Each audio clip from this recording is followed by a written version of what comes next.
আসসালামু আলাইকুম সম্মানিত ভিউয়ার্স, আশা করি সবাই ভালো আছেন। আজকের অ্যালুমিনিয়াম মোটর, যেগুলো অ্যালুমিনিয়াম তার দিয়ে বাঁধা থাকে এবং কম দামে যেসব মোটরগুলো কিনতে পাওয়া যায় সেগুলো অ্যালুমিনিয়াম তার দিয়ে বাঁধা থাকে। এই মোটরের বেশিরভাগই 20 স্লট হয়ে থাকে এবং কয়েকটা আছে 24 স্লট।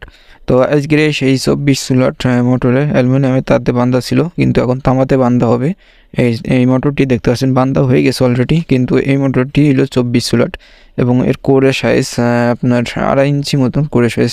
কোরের মাপটি হলো 2.5 ইঞ্চি এবং এটি হলো 24 স্লট অ্যালুমিনিয়াম কয়েল ছিল, এখন তামাতে বাঁধা হয়ে গেছে। এই মোটরের হিসাবটি আজকে দেবো এই ভিডিওতে, ঠিক আছে? তো আপনারা সবাই মনোযোগ সহকারে ভিডিওটি দেখবেন, তাহলে আপনার হিসাবটি পেয়ে যাবেন। দেখেন এই যে রুটারটি, ঠিক আছে? রুটারটি দেখেন, রুটারটি দেখলে বুঝতে পারবেন যে কোরটি কত বড় হতে পারে, ঠিক আছে? এবং এখানে প্লেট আছে, এগুলো সবই ফিটিং করা হচ্ছে এবং আমি এই মোটরের হিসাবটি আমি এখনই দেবো। রানিং তার আপনারা দেবেন 24 slot aluminium motor, 24 slot running তার দেবেন 23 নম্বর তার, রানিং তার দেবেন 23 নম্বর এবং কয়েল ঢুকবে 6 ঘাটের দিকে।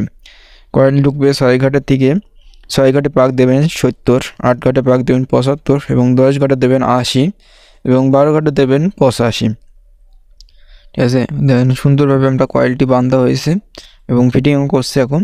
এবং স্টার্টিং তার দেবেন 24 নম্বর তার, রানিং তার দেবেন 23 এবং স্টার্টিং দেবেন 24। স্টার্টিংয়ে পাক দেবেন, স্টার্টিংয়ে কয়েল ঢুকবে 2 ঘাটে, অর্থাৎ 2টা কয়েল 10 ঘাটে ঢুকবে এবং 12 ঘাটে ঢুকবে। 10 ঘাটে আপনার কয়েলে পাক দেবেন 24 নম্বর তার দিয়ে 100 পাক এবং 12 ঘাটে দেবেন 110 পাক। অ্যালুমিনিয়াম কয়েল, এটা অ্যালুমিনিয়াম কয়েল ছিল 24 স্লট, বেশিরভাগই 20 স্লট হয়ে থাকে, কিন্তু এটা 24 স্লট, ঠিক আছে? এরকম অনেক মোটরই আছে 24 স্লট অ্যালুমিনিয়াম মোটর। তাতে আপনারা 24 নম্বর তার দেবেন স্টার্টিংয়ে এবং 23 নম্বর দেবেন রানিংয়ে। হিসাবটি তো বলেই দিলাম এবং নেক্সট ভিডিওতে আবার একটা আকর্ষণীয় একটা কোনো ভিডিও নিয়ে আসবো ইনশাআল্লাহ। ততদিন সবাই ভালো থাকবেন, সুস্থ থাকবেন, ধন্যবাদ।